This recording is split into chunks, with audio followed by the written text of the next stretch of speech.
ఖురాన్ అనే సబ్జెక్ట్. ఎందుకు ఈ సబ్జెక్ట్ చదవాల్సి వస్తూ ఉంది మనకు అంటే, ఎక్కువ సార్లు ఒకవేళ ఒకే అబద్ధాన్ని గనక మన ముందు ఎక్కువ సంవత్సరాలు లేకపోతే వందలాది వేలాది సంవత్సరాలు ఒకే అబద్ధం మన చెవులకు వినబడింది అనుకోండి, దాన్ని నిజం అనుకునే ప్రమాదం ఉంది. ఉదాహరణకు,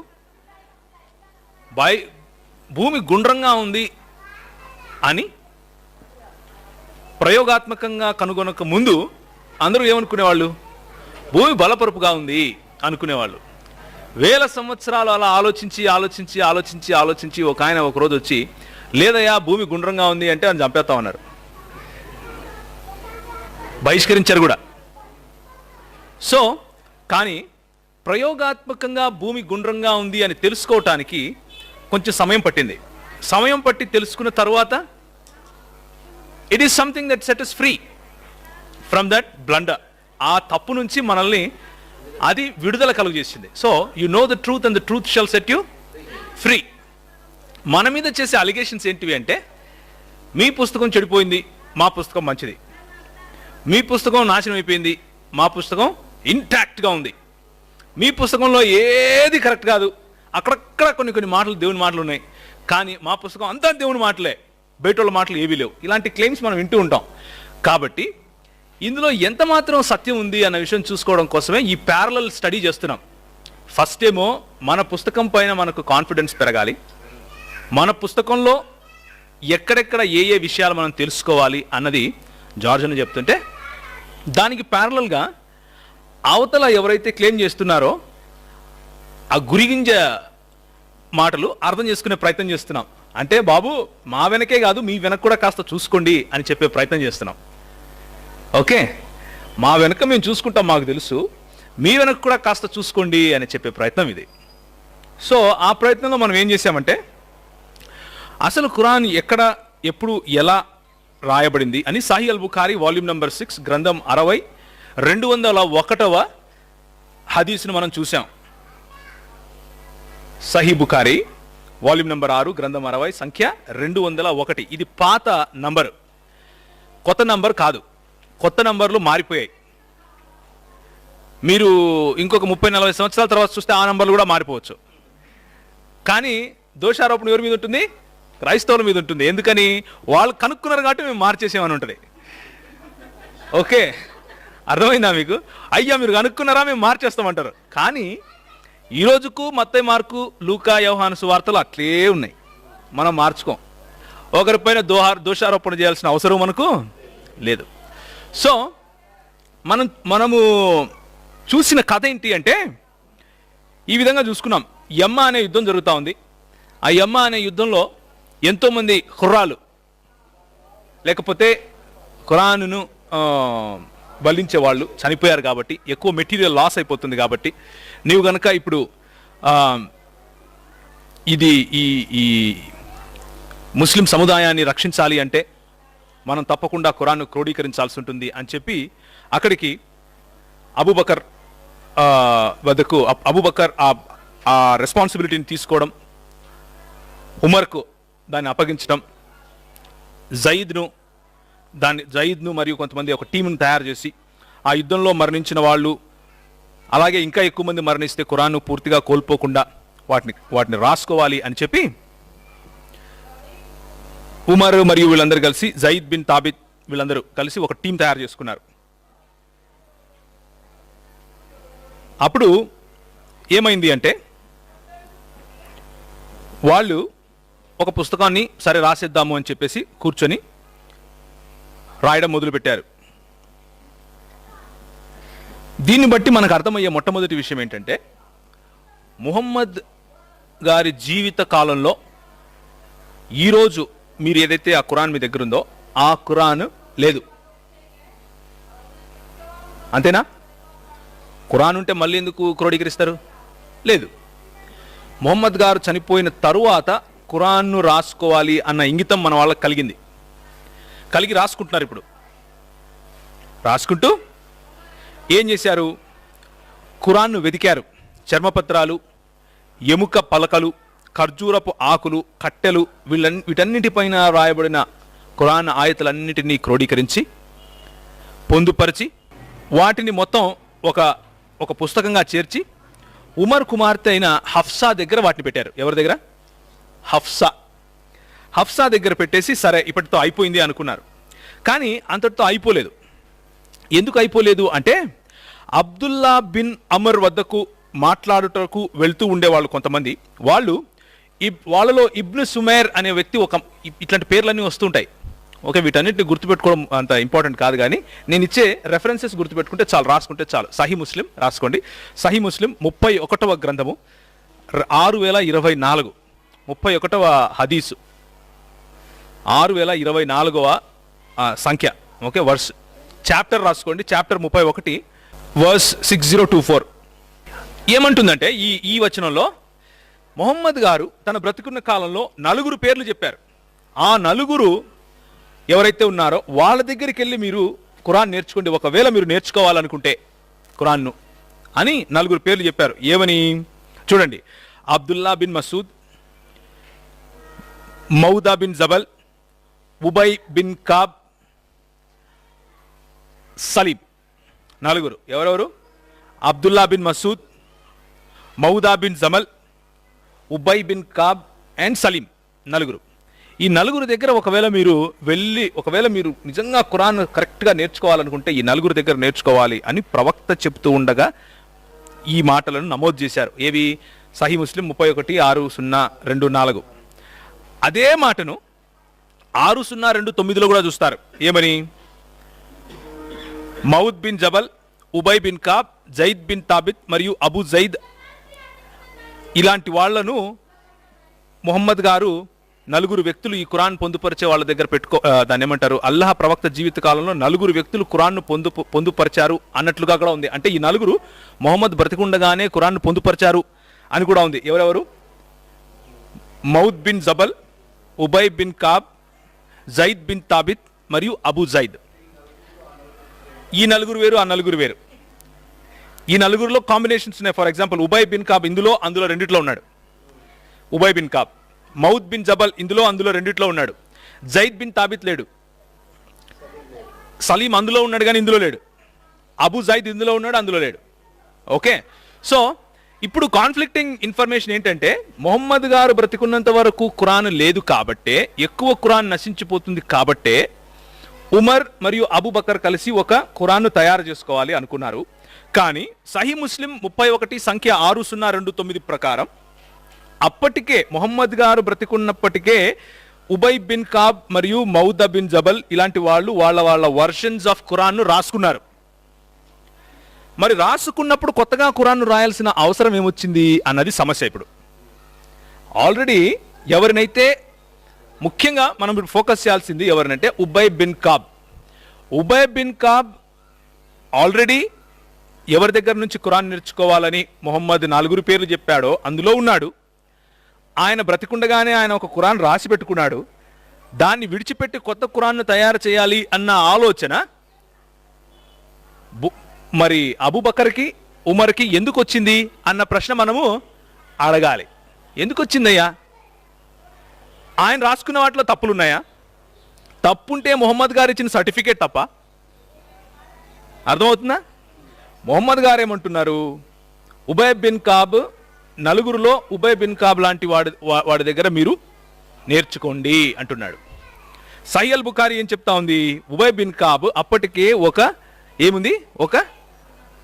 ఒక ఖురాన్ కలిగి ఉన్నాడు అని చెప్తా ఉంది. కానీ ప్రవక్త గారి మాటలను పక్కన పెట్టి ఈ ఖలీఫాలు ఏం చేశారంటే సొంతంగా ఒక ఖురాన్ రాసుకుంటున్నారు. ఇది సమస్య.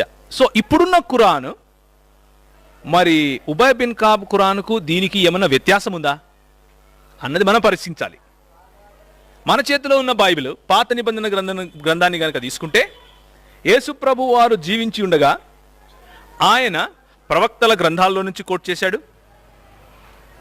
తౌరాత్ నుంచి కోట్ చేశాడు, సామెతలు మరియు కీర్తనల గ్రంథం నుంచి కోట్ చేశాడు.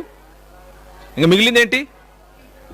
అన్ని quote. Deuteronomy is a part of Tawrat, ద్వితీయోపదేశకాండము. తౌరాత్ అంటే పంచకాండములు కదా, 5 పుస్తకాలు. సో యేసు ప్రభువు వారు కోట్ చేశారు కాబట్టి, ఆయన కోట్ చేశాడు కాబట్టి, ఆయన కోట్ చేసింది హీబ్రూ అరమాయిక్ భాషల్లో రాసిన గ్రంథాలు మరియు గ్రీకులో రాసిన తర్జుమాలు అన్నీ ఉన్నాయి కాబట్టి మనం ఏం చేస్తామంటే కళ్ళు మూసుకొని ఈ పుస్తకం దేవుని పుస్తకం అని నమ్ముతాం. మన ట్రస్ట్ మిగిలిన వాటి అన్నిటిపైన ఉంది. లైక్ ఇంటర్నల్ కాంట్రడిక్షన్స్ లేకపోవడము, అలాగే అందులో మానవునికి దేవునికి సంబంధించిన తండ్రి కుమారుల సంబంధం గురించి రాసి ఉండడము, రక్షణార్థమై కావలసిన సందేశం అక్కడ ఉండటం, ఇవన్నీ నమ్ముతాం మనం. అన్నిటినీ మించి పాత నిబంధన గ్రంథాన్ని మనం ఎందుకు ధృవీకరించి తీసుకుంటాము అంటే, యేసు ప్రభువు వారు ఆ గ్రంథాన్ని పట్టుకొని దాంట్లో నుంచి కోట్ చేసి నీకు నాకు నేర్పించారు కాబట్టి.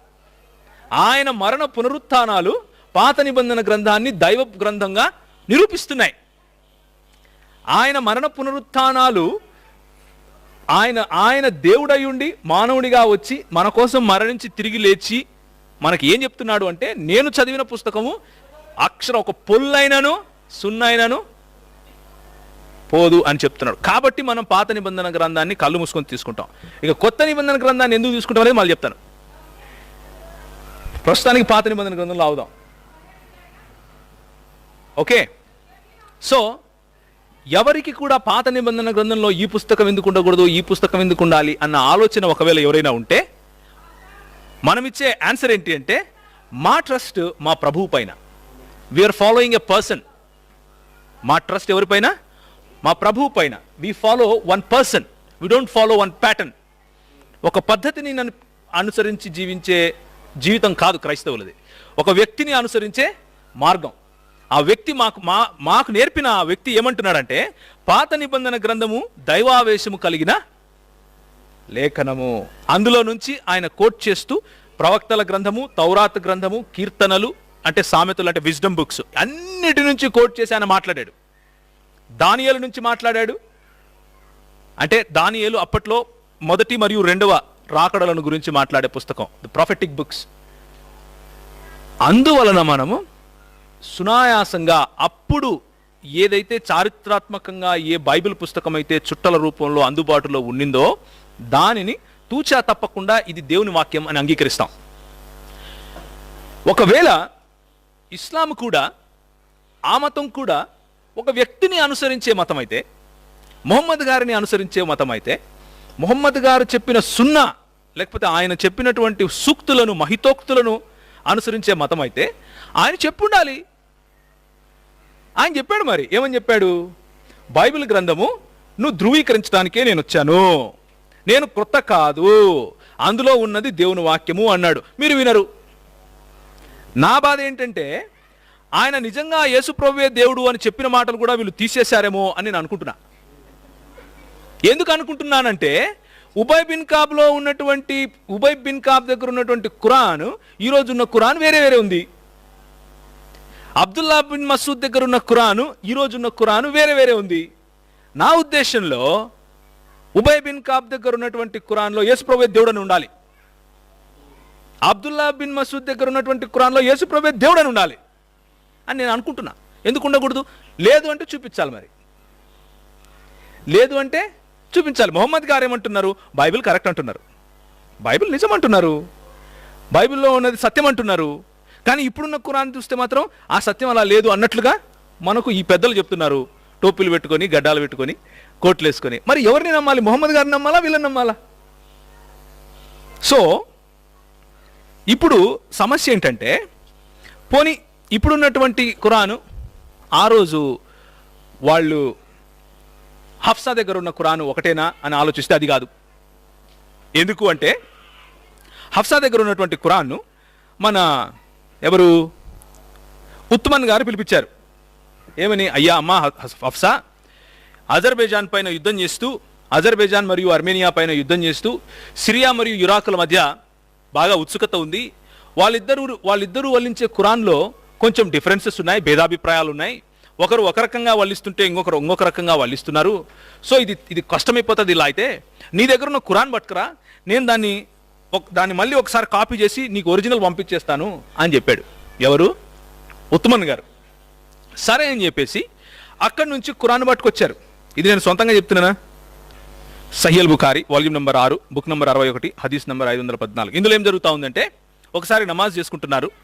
ఆ సమయంలో ఒక ఆయన ఒక రకంగా ఒక సురాని లేకపోతే ఒక ఆయతును ఆయన వల్లించటం ఇంకొక ఆయన విన్నాడు. ఆ పేర్లన్నీ వింటే మీకు అర్థం కాకపోవచ్చు కాబట్టి నేను మామూలుగా చెప్తున్నాను. ఒక ఆయన ఒక ఖురాన్లోని ఒక ఆయతను ఒక రకంగా వల్లిస్తే ఇంకొక ఆయనకు నచ్చలేదు అది. ఆయన గట్టిగా గొంతు పట్టుకున్నాడు. ఎంత ధైర్యం నీకు, నేను ఇలా నేర్చుకోలేదు ప్రవక్త గారి దగ్గర, నీకు ఇంత ధైర్యమా అని చెప్పేసి సూరత్ అల్ ఫుర్ఖాన్ అనే దాన్ని సూరత్ అల్ ఫుర్ఖాన్ అనే సురాని ఆయన వల్లిస్తుంటే చూసి ఆయన గట్టిగా పట్టుకొని చంపేంతగా పట్టుకొని ఆయన ఈడ్చుకుంటూ వెళ్ళాడు. ఎవరి దగ్గరికి? ప్రవక్త గారి దగ్గరికి వెళ్ళి, చూడయా ఈ ఉమర్ ఇలా ఇలా మాట్లాడుతున్నాడు, ఇలా వల్లిస్తున్నాడు, ఇది తప్పు కదా అంటే ఆయన నుండి కొట్లాడుకోకండి, ఉండండి, సరే నువ్వు వల్లించయా అని ఈయనను హిషాంని అడిగాడు. హిషాం నువ్వు వల్లించయా అన్నాడు. హిషాం వల్లించాడు. అవును ఖురాన్ ఈ విధంగానే వచ్చింది అన్నాడు. మరి ఈ ఉమర్ను చూసి, మరి సరే ఉమర్ నువ్వు కూడా వల్లించు అన్నాడు. ఉమర్ గారు కూడా వల్లించారు. వల్లిస్తే అవును ఇలాగే వచ్చింది అన్నారు. ఇద్దరు ఒకరినొకరు చూసుకుంటున్నారు. ఇదేంటిది, నేను వల్లించింది కరెక్టే, ఆయన వల్లించింది కరెక్టేనా అంటే ముహమ్మద్ గారు చాలా తేలిగ్గా చాలా స్పష్టంగా వీళ్ళకి చెప్పారు. ఏమనంటే, అయ్యా అలా కాదు బాబు, మీలో మీరు కొట్టుకొని చావకండి అయ్యా. ఖురాన్ను 7 వివిధమైన పద్ధతుల్లో అల్లా నాకు బయలుపరిచాడు, కాబట్టి నువ్వు కరెక్టే అని ఆయన చెప్పాడు. ఎన్ని పద్ధతుల్లో? ఈరోజు మీ దగ్గర ఉన్న ఖురాన్ ఏ పద్ధతి? 7లో 1. మిగిలిన 6 కాల్చేశారు. ఏం చేయరు? కాల్చేశారు. మళ్ళీ వీళ్ళు వచ్చి మన పైన రాళ్ళెత్తారు. ఏమని? మన బైబిల్ చెడిపోయిందంట. మనం చెప్తున్నామా? Sahih Bukhari volume number 6 book number 61 హదీస్ నంబర్ 514 ఏమంటా ఉంది? 7 రకాల ఖురాన్లు అల్లా ఇస్తే మరి ఒకటే ఎందుకుంది? నా ఉద్దేశంలో మిగిలిన 6 రకాల్లో యేసు ప్రభు దేవుడు అని ఉండాలి. నా ఉద్దేశంలో మిగిలిన 6 పుస్తకాలలో ఏముండాలి? యేసు ప్రభుడు దేవుడు కుమారుడు అని ఉండాలి. నా ఉద్దేశంలో మిగిలిన 6 ఖురాన్లలో యేసు ప్రభు సిలువపై చనిపోయి తిరిగి లేచాడని ఉంటుంది. మీరు కాల్చేశారు. నా ఉద్దేశంలో మీరేమంటారు? నంబర్లు మార్చేస్తారు, అది కాల్చేరా? ఏమంటారు? సో ఇప్పుడు Sahih Bukhari volume number 4 Sahih Bukhari volume number 4 book number 56 హదీస్ నెంబర్ 682 బుక్ నెంబర్ 4 క్షమించండి volume number 4 book number 56 volume హదీస్ నెంబర్ 682.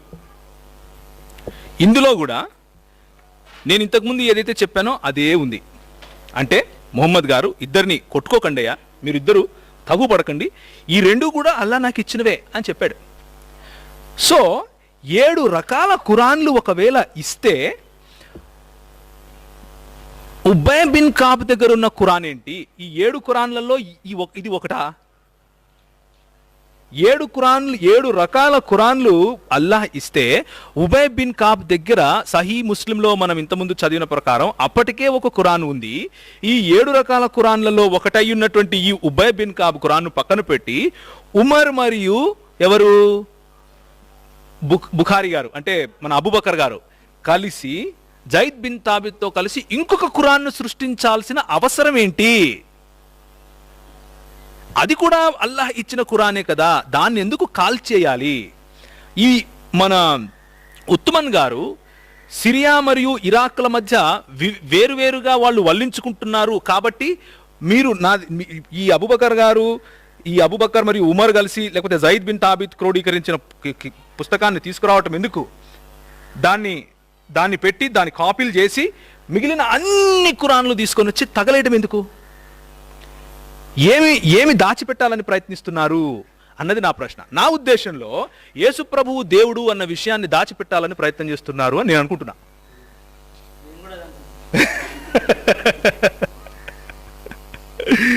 పోనీ ఇప్పుడు మీ దగ్గర ఉన్నటువంటి ఖురాన్ ముహమ్మద్ గారు చెప్పిన విధంగా ఏమైనా చేశారా? ముహమ్మద్ గారు చెప్పినట్లు ఏమైనా దాన్ని క్రోడీకరించారా? అలా కూడా కాదు. మేము క్రైస్తవులముగా ఒక వ్యక్తిని మనం ఏం చేస్తున్నాం? అనుసరిస్తున్నాం. ఎవరు? యేసు ప్రభువు అనే వ్యక్తిని. ఆయన చెప్పాడు పాత నిబంధన గ్రంథం దేవుని గ్రంథం, కళ్ళు మూసుకొని నమ్ముతాం, మాకు క్వశ్చన్ లేదు దాంట్లో. మొహమ్మద్ గారు కూడా అది చెప్పారు, నమ్మంటున్నాం మేము. కానీ మీరేమంటున్నారు? కాదు కాదు, మొహమ్మద్ గారు ఏమంటున్నారంటే అల్లాహకు ఏ కుమారుడు లేడు అంటున్నారు.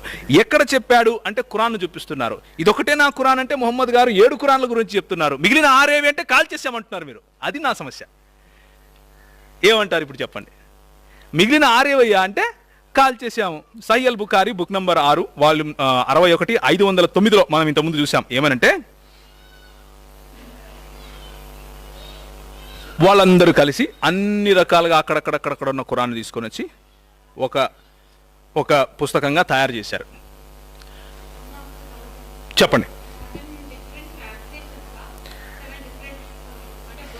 7 డిఫరెంట్ ట్రాన్స్లేషన్సా వర్షన్సా అన్నది మీ ప్రశ్న. ఈ ప్రశ్న మనం ముస్లింలను అడగాలి.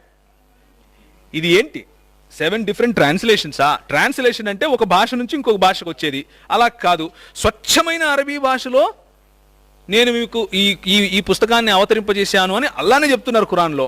మరి స్వచ్ఛమైన అరబీ భాష 7 రకాలుగా ఆయనే ఇస్తే మిగిలిన 6 రకాలను కాల్ చేసే అధికారం ఎవరిచ్చారు అన్నది మనం ప్రశ్నిస్తున్నాం. అంతే కదా? స్వచ్ఛమైన అరబీ భాషలో అల్లా 7 రకాల ఖురాన్లు ఇస్తే 6 ఖురాన్లు కాల్ చేయాల్సిన అవసరం ఏంటి అన్నది మన ప్రశ్న. వాళ్ళు ఏమంటారు అంటే అవి ఒకే భాషకున్న డిఫరెంట్ డైలెక్ట్స్ అంటారు. అంటే కవర్ చేయడానికి డిఫరెంట్ డైలెక్ట్స్ అంటారు. ఉదాహరణకి రాయలసీమలో ఒకే తెలుగును రాయలసీమలో ఒక రకంగా, తెలంగాణలో ఒక రకంగా, హైదరాబాద్ సిటీలో ఒక రకంగా, ఆంధ్ర ప్రాంతంలో ఒక రకంగా, తూర్పు శ్రీకాకుళం సిక్కోలు ప్రాంతాల్లో ఒక రకంగా ఏ విధంగా అయితే మాట్లాడతారో అదేవిధంగా అరబీ భాషను కూడా డిఫరెంట్గా మాట్లాడుకుంటారు. 7 రకాల యాసలు ఉన్నాయి అంటూ కవర్ చేసే ప్రయత్నం చేస్తారు. అవి ఉంటే కదా తెలిసేది, అవునా కదా? అవి ఉంటే 6, 7 ఏవైనా కానీ ఉంటే తెలుస్తుంది. ఈరోజు మన చేతిలో ఉన్న బైబిల్ ఎందుకు రిచ్ అంటున్నామంటే మనము మత్తయి, మార్కు, లూకా, యోహాను సువార్తలు ఈ రోజుకు అట్లే ఉన్నాయి. 4 సువార్తలు రాస్తే ఆ 4 సువార్తలు మనం చేత పట్టుకొని తిరుగుతున్నాం. అందులో కాంట్రడిక్షన్ ఉంది, అందులో 2 చోట 3 ఉంది, 10 ఉంది, 20 ఉంది, ఎన్నైనా నువ్వు లేపు, దానికి ఆన్సర్ అందులోనే ఇస్తాం. కానీ మిగిలిన 3 కాల్ చేసి యోహాను ఒక్కటి పట్టుకొని తిరిగాం, అవునా కదా? మిగిలిన 3 కాల్ చేసి యోహాను పట్టుకొని తిరిగితే అయిపోయి కదా. ఎవడు క్వశ్చన్ చేయడు మనల్ని?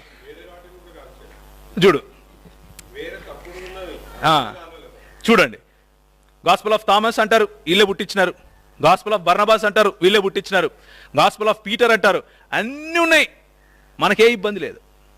అన్ని రాని ఎలాంటి వచ్చినా కానీ యేసు ప్రభు దైవత్వం పైన మనకేమైనా ఇబ్బంది ఉందా? ఏం లేదు. దేవుని గ్రంథాన్ని పట్టుకొని తిరగడంలో నువ్వు నేను సిగ్గుపడతామా? లేదు.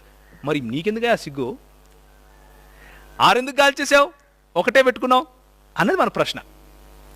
సో నీ ఇల్లు నువ్వు గడుక్కో ఫస్ట్. మన దగ్గరకు వచ్చి చెప్తాడేంటి మనల్ని గడుక్కోమంటాడు, అవునా కదా? పండగ వస్తే అవతల నీళ్ళు గడుగుతావు, నువ్వు గడుక్కుంటావు ఇల్లు. మన ఇల్లు మనం కడుక్కుంటాం, అవతల నీళ్ళు వాడే కడుక్కుంటాడు, రైట్? సో ఇప్పుడు ఎన్ని కలెక్షన్స్ ముహమ్మద్ గారి అనుచరులు ఎన్ని ఖురాన్లను చేశారు అని చూస్తే మనం ఇంతవరకు చూసుకున్న ఈ హదీసుల ప్రకారం నంబర్ 1 ఎవరు చేశారు? Abu Bakr. Number 2 Ubay bin Kab, అప్పటికే ఒక ఖురాన్ పెట్టుకొని ఉన్నాడు. నంబర్ 3 సిరియా మరియు ఇరాక్లలో ఉన్న డిఫరెంట్ వర్జన్స్. దానివల్ల ఎవరు? ఉత్తమన్ గారు ఏం చేశారు? హఫ్సా దగ్గర ఉన్న ఖురాన్ను తెప్పించి దాని ప్రతులు రాయించి మిగిలిన వాటిని అన్నింటినీ కాల్ చేశాడు. 4 ఎనికి పంపించాడు. ఆ పంపించిన దాన్ని మర్వన్ అనే ఒక గవర్నర్, అరేబియాలో ఉండే గవర్నర్ ఏం చేశాడంటే దాన్ని కూడా పట్టుకొని వచ్చి దాన్ని కాల్చేశాడు. 4 ఏం మాట్లాడాలి ఇప్పుడు? వెనక్కి వెళ్ళి చూడాలనుకుంటే ఏది ఖురాను అని చూస్తే ఒరిజినల్ ఎక్కడా అని అంటే ఎక్కడ కనపడదు. ఎందుకంటే కాల్ చేసాం కదా.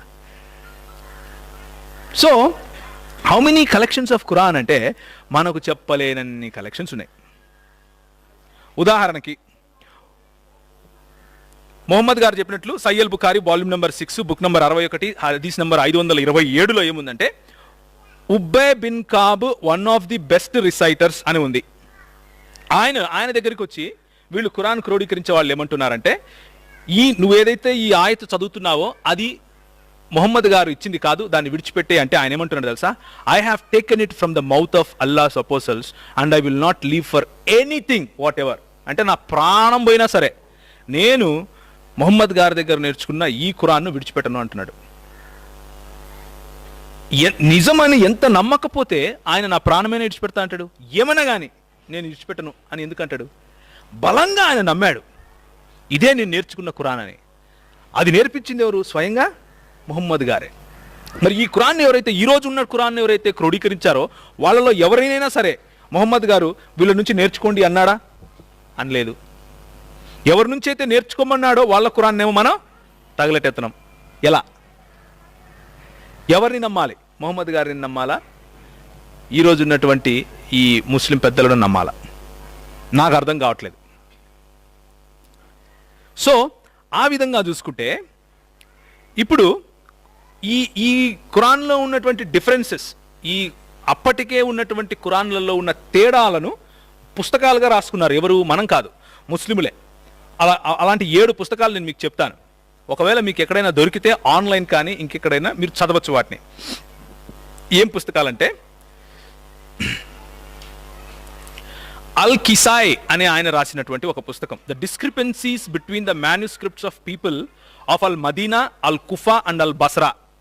అల్ మదీనా, అల్ కుఫా మరియు అల్ బస్రా ఈ ముగ్గురు తెగల మధ్య, ఈ ముగ్గురు తెగలు వాడే ఖురాన్లో ఉన్నటువంటి వేరు వేరు భిన్నాభిప్రాయాలు లేక భేదాభిప్రాయాలను ఆయన నమోదు చేస్తూ రాసిన పుస్తకం. ఎవరు? అల్ కిసాయ్ అనే ఆయన. According to al Kisai. Number 2, book of al Khalaf, the discrepancies of the manuscripts. అంటే చేవ్రాతలలో, ఖురాన్ చేవ్రాతలలో, వ్రాత ప్రతులలో ఉన్న డిఫరెన్సెస్. ఇది మనం కాదు, వాళ్ళ స్కాలర్సే చెప్తున్నారు. 3వది, the discrepancies of the people of al Kufa al Basra Syria concerning the manuscript by al Farra. Basra, Syria మరియు కుఫా అనే ఈ మూడు ప్రజల మధ్య, ఈ మూడు ప్రజలు వాడే ఖురాన్ల మధ్య ఉన్నటువంటి భేదాభిప్రాయాలు ఖురాన్ పైన, వాటిపైన అల్ ఫర్రా అనే ఆయన రాసినటువంటి పుస్తకం. Discrepancies between the manuscripts by Abu Dawud al Sijistani. Abu Dawud al Sijistani అనే ఆయన రాసిన పుస్తకం. ఓకే. తర్వాత అమీర్ అల్ యహ్సుబీ అనే ఆయన రాసిన పుస్తకం. ఇలా 7 రకాల పుస్తకాలు అప్పట్లోనే వాళ్ళు రాసుకున్నారు. ఓకే. ఇవి ఎలాంటి సురాలు? ఈ అన్ని పుస్తకాల నుంచి వచ్చిన సారాంశం ఏంటి అంటే 3 రకాల తేడాలు ఉన్నాయి. 3 రకాల తేడాలు, ఇవి మీకు ఉపయోగపడతాయి, మీరు రాసుకోవచ్చు. 3 రకాల తేడాలు ఉన్నాయి. మొదటి తేడా ఏంటి అంటే, ఒక ఖురాన్లో ఉన్న సంఖ్య, సురాల సంఖ్య మరొక ఖురాన్లో ఉన్న సంఖ్యతో విభేదిస్తుంది. అంటే వేర్వేరు ఖురాన్లలో వేర్వేరు సంఖ్యలు ఉన్నాయి. ఉదాహరణకి మనల్ని ఏమంటుంటారు? మీ బైబిల్లో ఎన్ని పుస్తకాలు ఉన్నాయి? మనం ఏమంటాం? 66. మరి క్యాథలిక్లలో ఇన్ని ఉన్నాయే అని అడుగుతుంటారు కదా. వీళ్ళ దగ్గర సేమ్ సమస్య ఉంది. మన దగ్గర ఉన్న సమస్యకు మన దగ్గర ఆన్సర్ ఉంది. ఎందుకంటే ఇప్పటికి కూడా ఆ పుస్తకాలు అలాగే ఉన్నాయి. వీళ్ళ దగ్గర ఉన్న దానికి ఆన్సర్ లేదు, ఎందుకంటే కాల్చేశారు. అర్థమైందా? రెండవది, ఈ సురాలను వేరువేరు పద్ధతుల్లో అరేంజ్ చేశారు. మూడవది, ఒకటే మాటకు వేరువేరు పదాలు వాడారు. ఉదాహరణకి నేను ఉదాహరణ చెప్తాను ఇప్పుడు. ముందు ఒకదాని తర్వాత ఒకటి వెళ్దాం. Number 1, different numbers of surahs. వేరువేరు సురాల నంబర్లు. అబ్దుల్లా బిన్ మసూద్ అనే వ్యక్తి, అబ్దుల్లా బిన్ మసూద్ ఎవరినైతే మొహమ్మద్ వీళ్ళ నుంచి నేర్చుకున్నాడు. Abdullah bin Masud, Ubay bin Kab, Salim కదా. అబ్దుల్లా బిన్ మసూద్ దగ్గర ఉన్న ఖురాన్లో సురా నంబర్ 1, 113, 114 ఈ లేనేలేవు. సురా నంబర్ 1, సురా నంబర్ 113, సురా నంబర్ 114 ఇవి లేనే లేవు. Okay. Abdullah bin Masud. Al Nadim అనే ఆయన ఒక పుస్తకం రాశాడు. అల్ నదీమ్, ప్రవీణ్ కుమార్ కాదు, అల్ నదీమ్. అల్ నదీమ్ అనే ఆయన ఒక పుస్తకం రాశాడు. పేజ్ నెంబర్ 58 నుంచి 61 వరకు మనం చదివితే, పేజ్ నెంబర్ 58 నుంచి 61 వరకు ఏముంటుందంటే చూడండి. ఉబై బిన్ కాబ్ వాళ్ళ వాళ్ళ వాళ్ళ విలేజ్లో కిరాత్ అల్ అన్సార్ మరియు అల్ బాస్రా నుంచి తెచ్చుకున్నటువంటి ఒక మాన్యుస్క్రిప్ట్, ఖురాన్ మాన్యుస్క్రిప్ట్లో ఏమంటున్నాడంటే, this is the copy of Ubayy which we have handed down from our fathers. I looked into it and ascertained the headings of the surahs, the ending of the revelations and the number of verses. 116 surahs. ఎన్ని total సురాస్? 116. మీ దగ్గర ఖురాన్ ఉంది కదా, తీయండి. ఎన్ని ఉన్నాయి మీ దగ్గర? 116 సురాలు ఉన్నాయి. ఎవరి దాంట్లో? Ubai bin Kaab. Abdullah bin Masood దగ్గర ఏం చూసాము? 1, 113 మరియు 114 లేనే లేవు. సో ఈడ 3 లేవు, ఆడ 116 ఉన్నాయి. ఇప్పుడు టోటల్ ఎన్ని ఉన్నాయి మీ దాంట్లో? 114 నమ్మాలా? 114 మైనస్ 3 తీసేస్తే 111 నమ్మాలా, లేక 116 నమ్మాలా? ఇప్పుడు చెప్పండి. తోబీతు పుస్తకం ఉందా లేదా అని అడిగేవాడిని ఈ ప్రశ్న ఏంటి? తోబీతు నోబీతు అనే పుస్తకాలు ఎందుకయ్యా మీ బైబిల్లో లేవు అంటే, ముందు ఈ ప్రశ్న మా సరేగాని సార్ మాట్లాడుకుందాం మనము. మీ ఖురాన్లో 111, 114, 116 సురాలా? ఎన్ని సురాలు? ఉబై బిన్ కాబ్ ఏమంటున్నాడు? 116 సురాలు అంటున్నాడు. అబ్దుల్లా బిన్ మసూద్ ఏమంటున్నాడు? 111 అంటున్నాడు. ఇప్పుడు నీ దగ్గర ఎన్ని ఉన్నాయి? 114 ఉన్నాయి. ఏది నమ్మాలి అని ప్రశ్నించాలి. అర్థమైందా?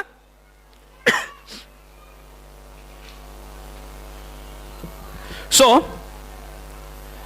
ఉబై బిన్ కాబ్ దగ్గర ఎక్స్ట్రా సురాలు ఉన్నాయి. ఏవేవి? 115, 116 ఈ 2 ఎక్స్ట్రా సురాలు కూడా ఉన్నాయి. ఎనీవేస్, ఇప్పుడు రీసెంట్గా అర్లీగా కొన్ని ఖురాన్లు బయటపడ్డాయి. వాటిల్లో ఉన్న రిపోర్ట్ నేను చదువుతాను. ఇది ఏంటంటే, observations on the early Quran manuscripts in Sana in the Quran and as a text అనేది 1996లో పేజ్ నంబర్ 1996లో ఈ పుస్తకం వెలువడింది. పేజ్ నంబర్ 111 చదువుతున్నాను నేను. దాంట్లో ఏముందో చూడండి. The Sanaini specimens are, however, not only proofs of their existence, but allow for the hypothesis that even more arrangements were in use which differed from the official sequence, as well as from these reported to go back to Ibn Masud and Ubay. In one case, the end of Surah 26 is followed by the beginning of Surah 37. అంటే 26వ సురా అంతం అయిపోయేటప్పటికే 37వ సురా మొదలు, అంటే ఆ అంతంతోనే 37వ సురాను మొదలు పెట్టారు అన్నట్లుగా లేటెస్ట్గా బయటపడిన ఖురాన్లలో ఉంది. కానీ ఇప్పుడు అరేంజ్మెంట్స్ ఎలా ఉన్నాయి? ఇప్పుడున్న అరేంజ్మెంట్ ఆఫ్ సురాలకి అప్పుడు పాతకాలంలో ఉన్న సురాలు ఏవైతే బయటపడ్డాయో వాటి అరేంజ్మెంట్స్కు తేడా ఉంది. ఎందుకు అని మనం అడుగుతున్నాం. ఎందుకు అని మనం అడుగుతున్నాం.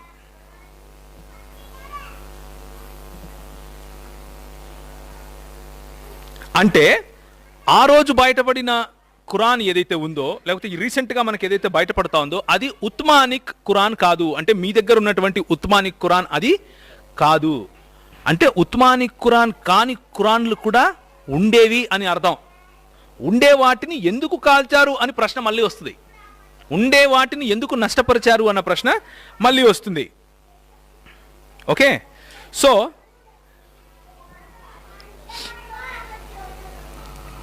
ఉత్మన్ కాల్ చేశాడు అని చెప్పడానికి మళ్ళీ నేను సొంతంగా చెప్తున్నాను అనుకోకుండా రాసుకోండి. Sahih al Bukhari volume number 6 book number 61 510.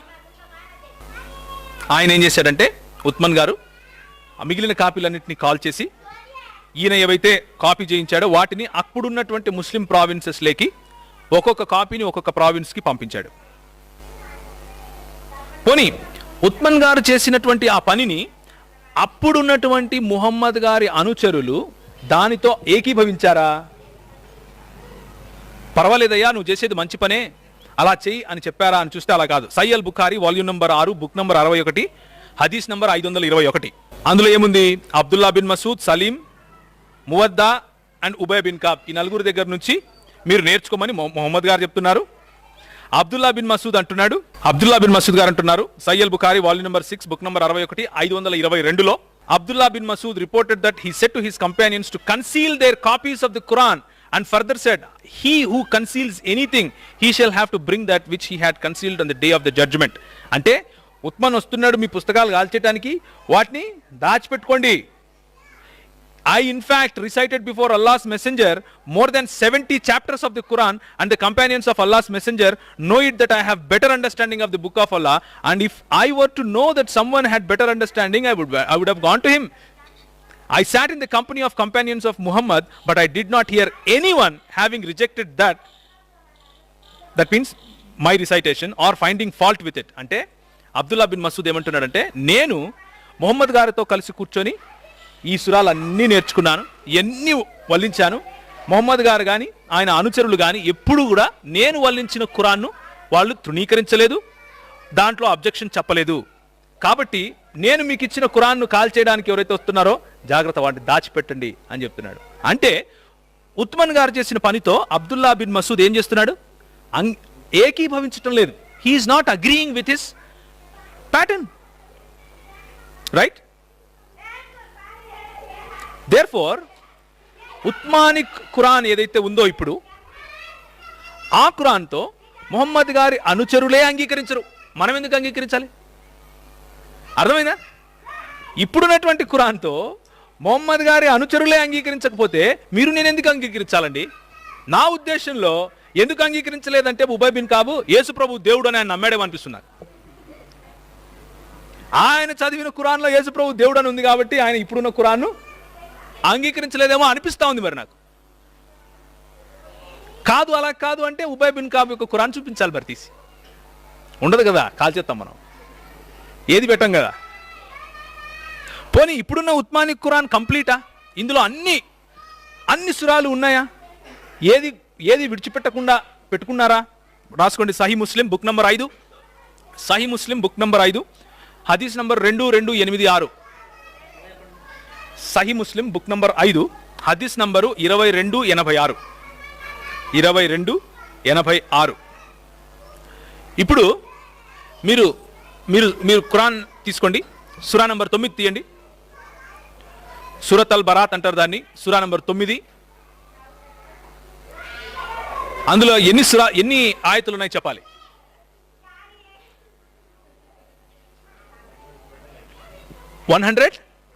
129 సురా, 129 ఆయాజ్ ఉండే ఒక సురా. ఏంటది?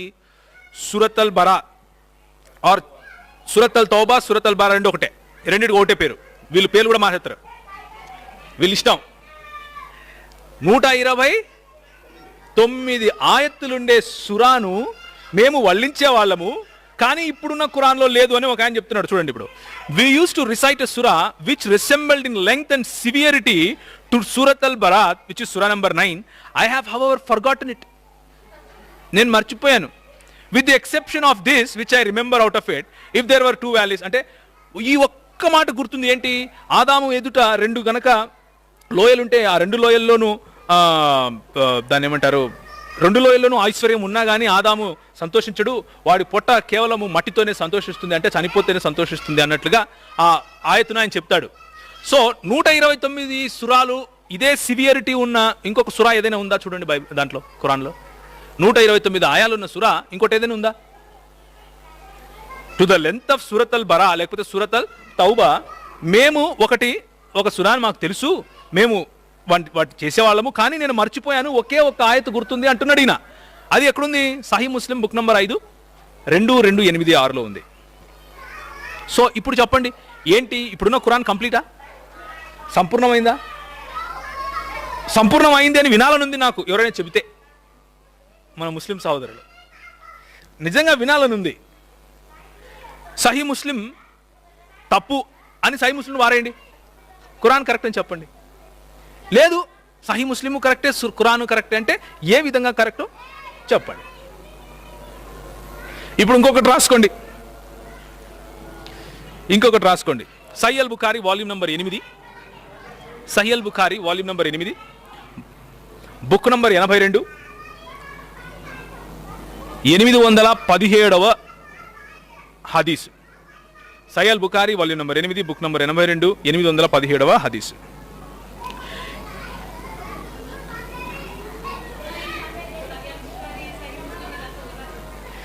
మంచి question. Sahih al Bukhari, Sahih Muslim ఇదంతా ఎవరు రాశారు? సహీ అల్ బుఖారీ, సహీ ముస్లిం, సునన్ అబూ దావూద్, జామి తిర్మిది ఇలాంటివన్నీ కూడా వీటిని ఏమంటారు అంటే ముహమ్మద్ గారి సహాబా లేకపోతే ముహమ్మద్ గారి అనుచరులు ఎవరైతే ఉన్నారో వాళ్ళు ముహమ్మద్ గారు చెప్పగా విని వారి అనుచరులు వాటిని ధృవీకరించగా కరెక్ట్ చైన్ ఆఫ్ నరేషన్ అంటే సరైన వ్యక్తులు ఆ సమాచారాన్ని ధృవీకరిస్తూ ఒకరికొకరు పాస్ చేయగా కూర్చొని రాసుకున్నవి. వీటిని ముస్లిం ఉమ్మా లేకపోతే ముస్లిం సముదాయము ఖురాన్కి ఇచ్చినంత ప్రాధాన్యతనే ఇస్తుంది. ఎందుకు ఇస్తుంది అంటే ఖురాన్లో ఒక ఆయతు తీసి ఉదాహరణకు తీయండి, మీ ఇష్టం వచ్చిన ఆయతు తీయండి, నేను ఏది చెప్పను, మీ ఇష్టం వచ్చింది తీయండి, మీ ఇష్టం వచ్చిన ఆయతు తీయండి, ఒక ఆయతు చదవండి. 12:9 ఓకే.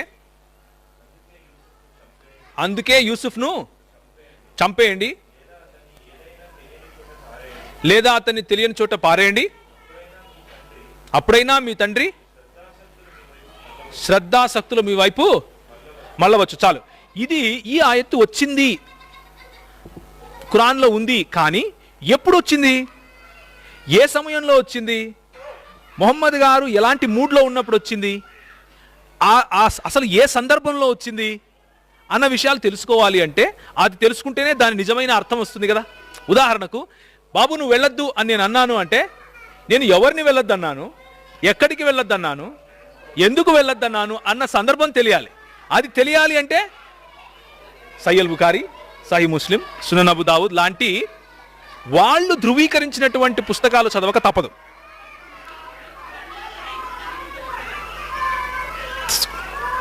నిజంగా ఇస్లామును ఫాలో అయ్యేవాళ్ళు, ఖురాన్ను చదివి అర్థం చేసుకోవాలనుకున్న వాళ్ళు ఈ పుస్తకాలను చదవందే ఖురాన్ను అర్థం చేసుకోలేము అని చెప్తున్నారు మరి స్కాలర్స్. వీటిని చదవందే వాటిని అర్థం చేసుకోవటం కష్టమని చెప్తున్నారు. అట్లా ఓకే. సో ఇంతవరకు నేను ఇచ్చినటువంటి రెఫరెన్స్లో ఏముందంటే రజం అనే ఒక సురా వెలువడింది.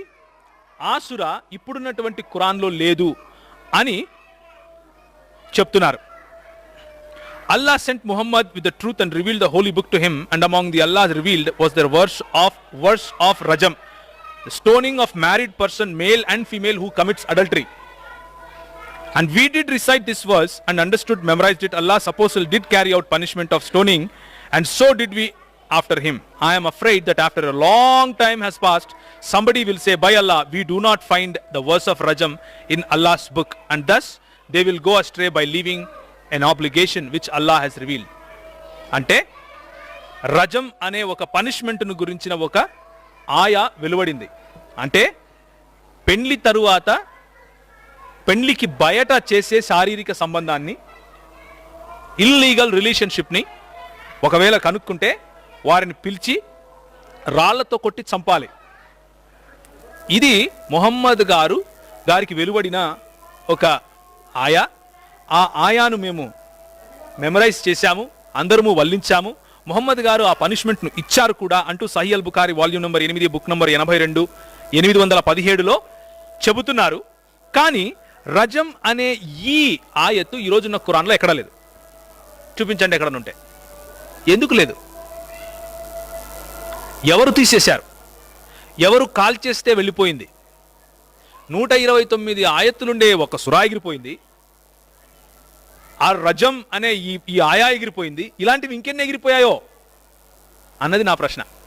అందులో యేసు ప్రభువే దేవుడు అన్న డైరెక్ట్ స్టేట్మెంట్ కూడా ఎగిరిపోయిందేమో అన్నది నా డౌట్. ఏమో ఎగిరిపోయిందేమో.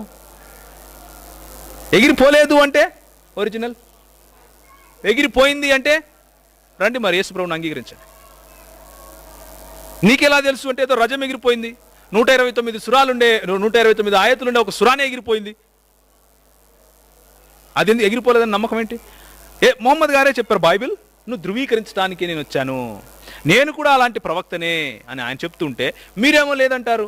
ఆయన ఇచ్చిన ఖురాన్ను కాల్చేసి కొత్త ఖురాన్ తెచ్చుకున్నారు. ఆయన బాధపడుతుంటారు పాపం. నా ఉద్దేశంలో నేను ఇచ్చిన ఖురాన్ ఏంటి, వీళ్ళు చేసేదేంటి? ఆయన చనిపోతూ ఒక మాట అన్నారు, అయ్యా మీరు రండి, నేను ఒక మాట చెప్తాను, ఈ మాట కనుక మీరు నోట్ చేసుకొని పెట్టుకుంటే మీ మీ లైఫ్లో ఇంకెప్పుడు ఈ మార్గాన్ని విడిచిపెట్టి వెళ్ళిపోరు, లేకపోతే సన్మార్గం నుంచి మీరు దారి తప్పరు అని ఆయన చెప్తే వీళ్ళు వినలేదు, వీళ్ళు రాసుకోలేదు. మా దగ్గర ఇంత ఖురాన్ ఉంది ఎందుకులే అన్నారు. పాపం ఆయన చనిపోయారు. ఆయన చనిపోయినప్పుడు వీళ్ళు రాసుకోలేదు. నా ఉద్దేశంలో అది ఏంటి తెలుసా? యేసు ప్రభువే నిజమైన దేవుడయ్యా, ఆయన అంగీకరించి ఆయన వెంబడించండి అని చెప్పేవాళ్ళేమో ఆయన. అది వినకుండా ఒకవేళ చెప్పినా కానీ రాసుకోలేదేమో.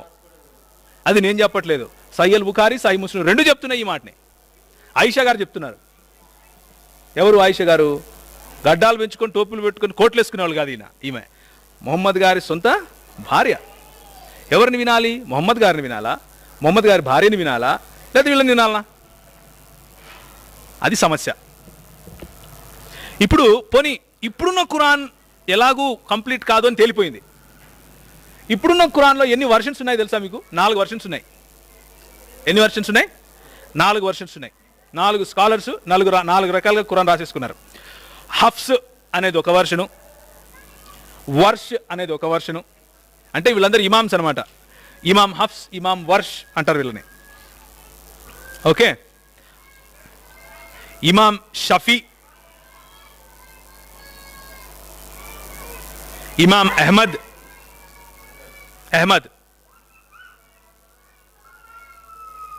అంటే ఇమాం షఫీ మరియు ఇమాం అహ్మద్ ఒక రకమైన ఖురాను నమ్ముతారు. ఇమాం మాలిక్ మరియు ఇమాం అబూ హనీఫా అనేవాళ్ళు ఇంకొక రకమైన ఖురాన్ నమ్ముతారు. రెండు టైప్స్, 4 వర్షన్స్ ఆఫ్ ఖురాన్స్. ఈ 2 టైప్స్ ఏం నమ్ముతారనేది చెప్తాను చూడండి. ఫస్ట్ ఖురాన్లో మొట్టమొదటి చాప్టర్ తీయండి. మొట్టమొదటి చాప్టర్ ఏముంది అందులో? సూరత్ అల్ ఫతీహా చదవండి గట్టిగా. అపార కరుణామయుడు, పరమ కృపాశీలుడు అయిన అల్లాహ్ పేరుతో అల్ ఫతీహా ప్రారంభం. చాలు. ఇప్పుడు మనకి ఇంతవరకు ఏం చెప్తూ వచ్చారు మన సోదరులు? ఇందులో మనుష్యుని మాట ఒక్కటి ఉండదు, అల్లానే చెప్తాడు. చెప్తాడా? అల్లా మాటతో నేను ప్రారంభిస్తున్నాను. సో వీళ్ళు ఏమంటున్నారంటే, ఎవరెవరు? Imam Ash Shafi'i and Imam Ahmed.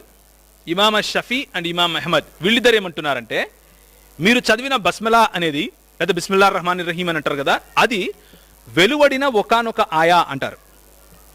అది కూడా అల్లాహనే ఇచ్చాడు అని నమ్ముతారు. మిగిలిన ఇద్దరు ఎవరెవరు? ఇమాం మలిక్ మరియు ఇమాం అబూ హనీఫా. ఓకే, ఇమాం మలిక్ మరియు ఇమాం అబూ హనీఫా వీళ్ళిద్దరు ఏమంటారంటే, కాదు ఇవి అన్ని ఇస్సురాలకు ముందు మనం రాసుకోవచ్చు అని అంటారు. అలా ఉంది ఇక్కడ. ఓకే, సో సూరత్ అల్ ఫతీహాలో మీరు చదివిన మాటలు ఖురాన్లో భాగమా, ఖురాన్లో భాగం కాదా అన్న దాంట్లోనే వీళ్ళకు డౌట్స్ ఉంటే వీళ్ళు వచ్చి మనకేం చెప్తారు? బైబిల్ తీయండి, ఏదైనా వచనం చూసి చెప్పండి మీరు అది దేవుని వాక్యమా కాదా అని. ఏమని చెప్తారా మీరు? చెప్పండి, చెప్పగలరా ఎవరైనా? మార్కు సువార్త 8వ అధ్యాయం దేవుని వాక్యమా? దేవుని వాక్యమే. మత్తయి సువార్త 12వ అధ్యాయం దేవుని వాక్యమా? దేవుని వాక్యమే. యోహాను సువార్త 1వ అధ్యాయం మొదటి వచనం దేవుని వాక్యమా? దేవుని వాక్యమే. సూరత్ అల్ ఫతీహా మొదటి అధ్యాయం మొదటి వచనం దేవుని వాక్యమా? మాకు తెలియదు. మాకొచ్చి చెప్తారే. మీ ఖురాన్లో ఏది దేవుని వాక్యము, ఏది దేవుని వాక్యం కాదు అన్నది ఎవరు చెప్పాలి? మీరు తెచ్చుకోవాలి, మేము కాదు. ఒకవేళ ఇది దేవుని వాక్యం కాదు అంటే బిస్మిల్లా అనేది 113 చోట్ల ఉంటుంది. 113 చోట్ల మొత్తం ఖురాన్లో బిస్మిల్లాహ్ రహమాన్ రహీం అనేది కనిపిస్తుంది. అందులో ఎన్ని? 4 పదాలు ఉన్నాయి. 113 మల్టిప్లైడ్ బై 4 వేస్తే ఎంత వస్తుంది చెప్పండి? 452. 452 పదాలు ఖురాన్లో నుంచి తీసేస్తారా, పెడతారా? 452 పదాలు ఖురాన్లో నుంచి తీసేస్తారా, పెడతారా? ఇది ప్రశ్న. అర్థమైందా? బైబిల్ గ్రంథాన్ని విమర్శించటానికి ముందు బైబిల్ గ్రంథం చెడిపోయింది, బైబిల్ గ్రంథాన్ని మార్చేశారు, బైబిల్ గ్రంథాన్ని ఇంకేమో చేశారు అని అనటానికి ముందు ఖురాన్ గ్రంథంలో మనము సరి చేసుకోవాల్సినవి ఏంటివి, అసలు నా సత్యం ఏంటి అన్నది మీరు తెలుసుకుంటే చాలు. అవునా కదా? సో ఉదాహరణకు చూడండి, ఈ వర్ష్ హఫ్సుల మధ్యలో ఉదాహరణకి 21:4 చదువుతారా? 21వ అధ్యాయం 4 వచ్చిన నేను వదిలేస్తాను ఇప్పుడు ఇంకొక 2 minutes ఇది చదివి వదిలేస్తాను. నెక్స్ట్ కంటిన్యూ చేద్దాం. 21:4 నా ఓకే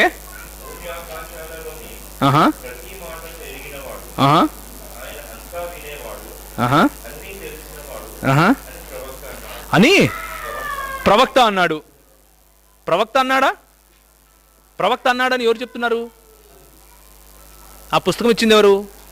అల్లా గారు. ప్రవక్త అన్నాడని అల్లా గారు చెప్తున్నారు. ఇది హఫ్స్ వర్షన్. వర్ష్ వర్షన్కి వెళ్తే ఇమాం వర్ష్ అంటే వర్ష్ వర్షన్కి వెళ్తే ఏముంటుందంటే చెప్పు ఈ విధంగా అని ఉంటుంది. ప్రవక్త అన్నాడు కాదు, ఓ ప్రవక్త అను అని ఉంటుంది. అర్థమైందా డిఫరెన్స్ ఏంటో? ప్రవక్త అనటానికి ప్రవక్త నువ్వు అను అన్న ఆజ్ఞకు తేడా లేదు, ఉందా లేదా? ఉదాహరణకి నేను భోంచేశాను అని నేను చెప్పడానికి మీరు వచ్చి నాతో భోంచేయండి అనడానికి తేడా లేదు. సబ్జెక్టే మారిపోయింది కదా, సబ్జెక్టే మారిపోయింది కదా. ఇంకొకటి చూడండి, 2:140 2:140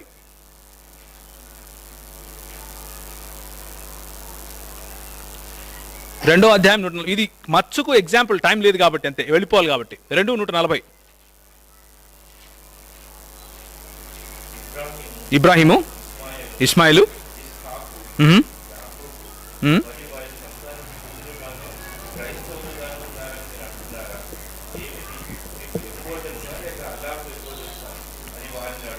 వారిని అడుగు, అంతే కదా. ఇందులో మీరు అంటున్నారా అంటూ ప్రశ్నించే అల్లా వర్ష్ వర్షన్లోకి వెళ్ళే వరకు ఏమంటాడంటే వాళ్ళు అంటున్నారు అంటూ స్టేట్మెంట్ ఇస్తాడు. మీరు అని మాట్లాడేటప్పుడు నేను మిమ్మల్ని చూస్తున్నాను, వాళ్ళు అనేటప్పుడు ఎవరిని చూస్తున్నాను? సందర్భం మారిపోతుంది, ఎవరితో మాట్లాడుతున్నానో మారిపోతుంది, ఏ వ్యక్తితో ఈ మాటలు అంటున్నానో మారిపోతుంది, ప్రశ్న నుంచి స్టేట్మెంట్కి వచ్చేస్తాను. ఎంత డిఫరెన్స్ ఇది! ఇలాంటి డిఫరెన్సెస్ చాలా ఉన్నాయి. డైరెక్ట్ ఇండైరెక్ట్ స్పీచ్ మీరు అన్నట్లు ఇలాంటివే బైబిల్లో మనకు చూపించేయమంటారంటే బైబిల్ చెడిపోయింది అంటారు. ఇది నెక్స్ట్ వీక్ చూద్దాం. సేమ్ ఇట్లా ఉంటుంది డిఫరెన్స్, ఏం తేడా కాదు. అందుకే యేసుప్రభువు వారు ఏమన్నారంటే ఎదుటోడి కంట్లో నలుసు చూడటానికి ప్రయత్నం చేయొద్దు నాయన, నీ కంట్లో దూలాన్ని ఎత్తుక్కో ఫస్ట్ అంటారు. నీ కంట్లో దూలాన్ని పెట్టుకొని ఎదుటోడి కంట్లో నలుసు ఎత్తుకుతావేంటి అని యేసుప్రభువు వారు అన్నారు. కాబట్టి మనము